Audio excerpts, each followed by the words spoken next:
What modern social trend pisses you off the most? Recording strangers to see their reactions. That people think their lives need to be viewed to be lived. It's like privacy and being private are considered repressive. People are always online, posting about their lives, and everyone wants validation about every aspect of their lives. Just fucking live 'em. Treating opinion as fact and fact as opinion. How everything needs to be on social media. I have to explicitly say to family members, please don't put this on social media at family events etc. As an example, trying to post that I had gotten engaged on Facebook before I'd even got to tell close family and friends who weren't actually there. Then getting defensive when you say can you not post that please face with rolling eyes. I'd really rather not hear about how much money everyone either has or pretends to have. It's just depressing even though I know I should ignore it and focus on myself. Basing your entire identity around political parties that don't even represent your interests. Influencers. I can't stand the term. It gives whatever dickhead thinks they are famous a feeling of superiority. Plus everyone seems to be an influencer, and not actually engaging in proper life. Grr. Gender reveal. Using your real names, images, locations on social media. Gen Xers were told over and over again to never do this under any circumstances, and it made a lot of sense. Today's kids just post, here is a video of me, what I look like, where I live, and all of my stuff, and that's just asking for trouble. Doing a stupid challenge that will end with one or more people injured, imprisoned, or worse. Examples: Tide Pod Challenge, Corona Challenge, Ice Cream Challenge, etc. The politicalization of everything and people doing certain things solely to display which political ideology they subscribe to. Driving while on a cell phone. Driving has always been a little frustrating, but now it's gotten insane. My girlfriend and I can call out with at least 90% accuracy who is on their phone. Abrupt lane changes, 20 miles per hour under the speed limit, swerving, looking at phone and missing a green light for 5+ seconds, and, my personal pet peeve, stopping 50 feet short of a light in a busy intersection during rush hour. Not only is the use common, but the entitlement that comes with it is across the board. Someone waiting at a green light 5+ seconds, I do a short honk to alert them, they give me middle finger. Like, yeah, I'm the fucking idiot here. I can see you playing on your phone through your back windshield. The other day I had a girl pull across 2 rows of parked cars in a lot and had to slam on my brakes to not smash into her. Instead of saying sorry, she got out of the car, still in the middle of the lane, while still on FaceTime to film me. Like, it's gotten so bad that I don't see any real solution other than videoing all of these people, license plates, and sending them to the local police. Social media influencers asking for free items unsolicited. Then when of course they decline, they threaten to, and in some cases do, leave bad reviews, forcing the company to have to respond to false allegations for no reason. The fact that if you don't have Instagram and don't document your whole entire existence, you're a nobody and don't have a life and live under a rock? Excuse me, but since I deleted social media accounts, my life seems way more fulfilling and enjoyable than having to worry about how many people views my story and liked my photo of what dirt I ate for breakfast. You can't do a good deed unless you're recording it for social media. This is more work related, but it pisses me off how there is now a work culture of always being reachable by email or text for whatever happens. A lot of places expect you to be pretty much on call even when you're not at the office anymore. I worked at an ad agency where days off sometimes didn't even feel like that, because I would still be getting emails about things and was expected to be checking them. There should be some level of balance between work and personal life, and I feel like that is fading because it's becoming more and more socially acceptable to adopt this type of culture. The notion that everybody needs to hustle and have a side hustle. Like it's okay that we are all supposed to be cheap-ass used car salesmen hawking our wares with no shame or sense of self-respect. Over-the-top pranks that involve staged violence or scaring passers-by. Seems like a surefire way to traumatize someone. I have PTSD and it's not fun. I don't think it pisses me off, but it baffles me. Heavy social media presence by ordinary people. I can't for the life of me understand why I'd follow some random person I've never met. I have actual people in my life, and I'm interested in them. A couple of days ago, I first heard the term, momfluencers. Fucking really? Why would I base my children's upbringing on the opinions of some twit whose main attribute is the fact that she has time to do this shit? I have minimal social media presence, because why would anybody care to follow me? This isn't low self-esteem, it's just reality. I'm a completely normal, average person and I know it. I don't fool myself into thinking the world at large would benefit from knowing what I think or do on any given day. I don't know if social media creates narcissistic people, or if it just reveals them. I see a lot doctors on TikTok, Instagram doing do's, don'ts of patient standards and I don't feel comfortable with that. It almost makes me uncomfortable and wary of seeing a physician BC. I'm afraid they will judge me. Educating the public is one thing. Ridiculing patient experience because of something they are unaware of is another and should not be allowed by employers. The celebration of bad attitudes, habits and toxic traits. People would rather be praised for being a villain than to be obscure. People would rather give praise to a villain than to spend a moment not entertained. Weddings have turned into expensive choreographed social media productions worthy of Busby Berkeley. These shit shows empty pocketbooks and ruin friendships. It's gotten to the point where bridesmaids and groomsmen are expected to shell out thousands of dollars and use up their vacation time for multiple trips, while regular guests are told what color to wear. It's madness. Words like victim and survivor being thrown around so much to the point where they are losing their meaning. Entertainment has eaten everything. Politics, personal relationships, sexual intimacy. The yardstick has become not, how good are you at something? But, how good of a show are you putting on? Making depression and anxiety as an aesthetic one needs to have. Worshipping billionaires. Lip injections. Don't forget to like and subscribe, or, 1 like equals 1 prayer. Just please fuck right off with that shit. Another one of mine is plain articles of clothing like a t-shirt where the only thing on them is a large graphic of the logo of the brand that made it. See it a lot with Gucci. People are literally paying hundreds of their own money to be a walking advertisement for a company. I'm honestly tired of the short videos that have the Siri voice with text on the screen. It sounds so off and so weird. Just use your own voice. What the fuck? It's like the Uncanny Valley but for voice. Such cringe. Blowing things up without doing any research. So many people have been cancelled off of completely false evidence, and struggled because of it. And their reputations are just permanently affected because people refuse to listen to both sides of the argument the second an accusation is made. This obviously hasn't been as big a deal for the last year or so, but the lack of basic etiquette around invitations or even just making plans.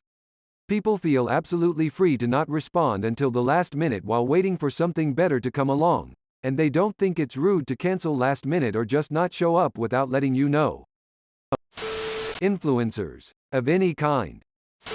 Gendered language. If I see another white person telling me I'm not half Latina, I'm had Latinx, I'm going to fucking lose my mind. Latinx is used for people of Latino descent who identify as non-binary or outside of male, female. I don't care that white 14-year-old girls don't know that other languages work differently than English. I don't care that you don't like that we use O for masculine and A for feminine. It is not your language. Stop telling me how to speak my language. I'm exhausted with how vapid and fake social media is. Instagram stories being the new justice system. The overgrowth of identity. There's nothing wrong with being any race, gender or sexuality, or any other thing. But it doesn't make you any more legitimate, or more of an authority on anything. I guess I'm just tired of all the deepening divisions. If you get too engrossed in your tribe, you'll lose sight of all the other people out there. TikTokers filing their teeth to make it look straight. Fucking idiots. People who have those annoying internet personalities in real life. Instagram. All of it. Everybody cheating on their partners left and right and sometimes being praised for it. I'm having a hard time properly putting this into words, but the best way to describe it would be extended adolescence. I don't mean people still having childlike hobbies. If you like playing Pokemon and you're 40 years old, have fun. What I mean is the people that post on social media about going to the grocery store or paying a bill and call it adulting. Performing a basic function of existing in society is not adulting. I just feel like more and more people are treated as children into their middle ages almost haha. Woke culture. It doesn't allow for people getting better. If you have to dig 7 years to find something bad someone said on Twitter, they may be an improved person now. I care about how people are now, not 7 to 10 years ago, or that they say something stupid in high school. People looking for arbitrary reasons to profess righteous anger so they can be on Team Righteous Anger and be publicly seen to be on Team Righteous Anger. Nobody is allowed to have hobbies anymore. If it's not a hustle, you should be doing something else according to society. It's infinitely frustrating. When I get off work, I'm going to play some damn video games and relax. I'm not going to worry about my side hustle. In general, just the fact that people aren't allowed to be private anymore. All your devices hook up to the internet. Your smartphone tracks you in God only knows how many different ways. Every business wants you to sign up for a rewards account, so they can harvest your contact details.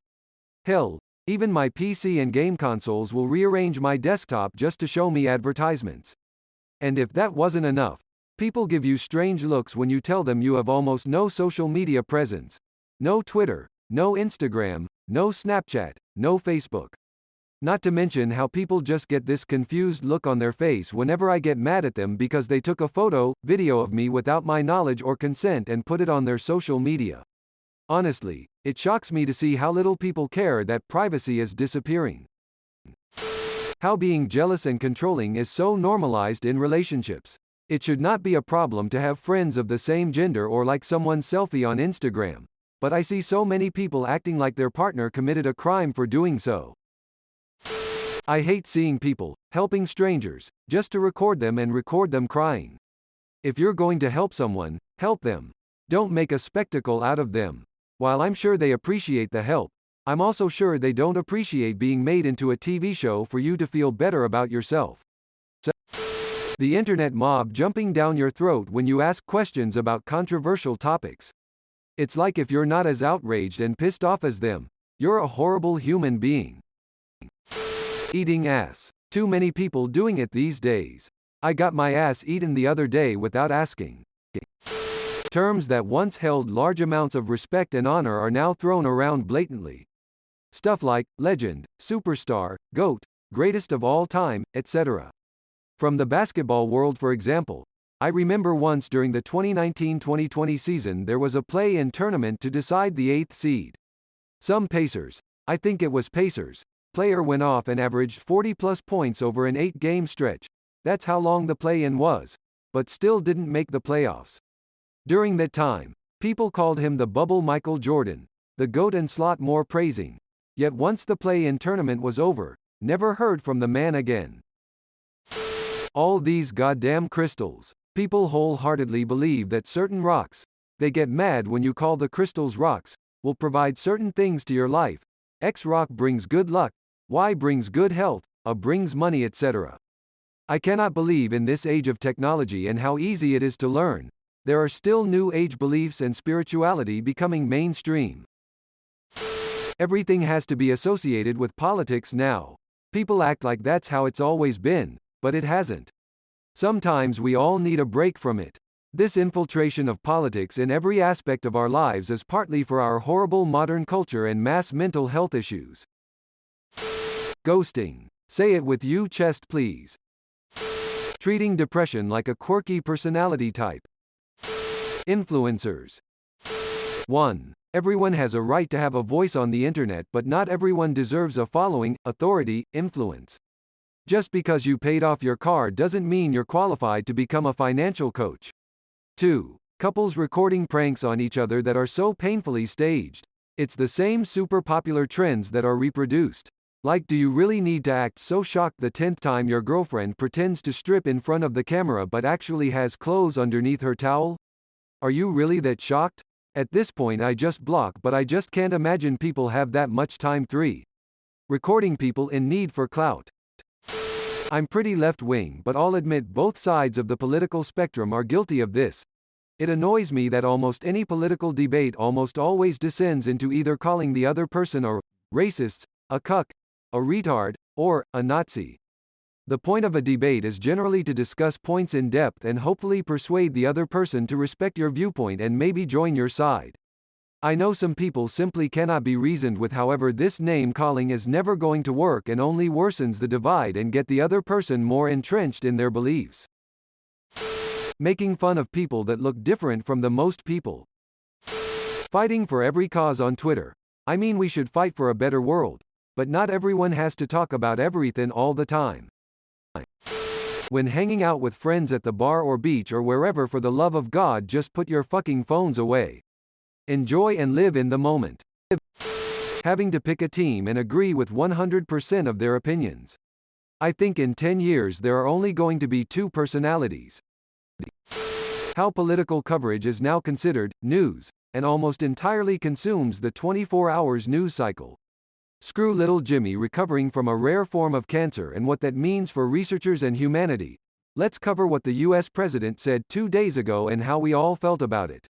Or better yet, an old president on their sports picks. I promise 9/10 it's not going to change the world. But we miss so much absorbing pandering politics, and this applies to all television news emo. Both sidesism and false equivalencies. Identity politics. You are an individual, not an intersection of groups. Flat Earth, anti-vax, anti-science. My ignorance is equal to your knowledge mindset. The whole Instagram influencer thing. Why are we following these people? Gender reveal parties. Politics in everything. Sports, movies, even restaurants. FFS. I work in a massive corporation and our CEO is constantly weighing in on politics. STFU. Make our company more successful so I can make more money.